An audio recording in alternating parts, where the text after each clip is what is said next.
يا مساء الفل والجمال.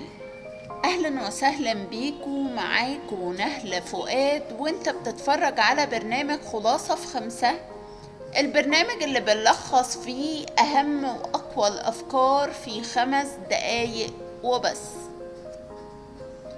والنهاردة هاخدكم في رحلة، مش رحلة نجاح لكن رحلة بقاء.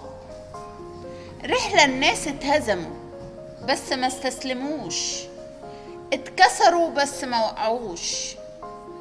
وخلونا نبدأ بنيلسون مانديلا، الراجل اللي اتحبس 27 سنة مش عشان قتل أو سرق، لا، عشان حلم بحرية بلده.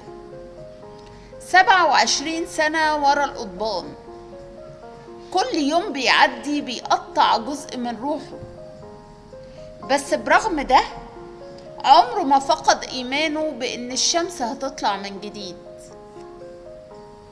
وخرج مانديلا من السجن مش إنسان مكسور لكن زعيم، وبقى رئيس جنوب أفريقيا.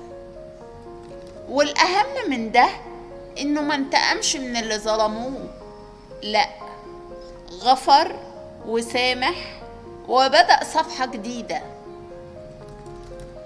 طب تعالوا نروح بعيد شوية. أمريكا، بنت سمرة فقيرة اسمها أوبرا وينفري اتحرمت من الطفولة، اتعرضت لانتهاكات كتير، كان ممكن تنكسر وكان سهل تقول أنا ضحية، بس هي اختارت تكون نجمة. اشتغلت ووقعت واترفضت واتقال لها انتي مش مناسبة للتلفزيون، بس النهاردة أوبرا بقت واحدة من أقوى السيدات في العالم، مش بس عشان فلوس أو شهرة، لكن لأنها حولت وجعها لقوة وتحولت من ضحية لصوت. اللي يجمع بين مانديلا وأوبرا مش الشهرة ولا النجاح، اللي يجمعهم إنهم فهموا إن الحياة مش عادلة، لكن إحنا نقدر نكون أعظم منها.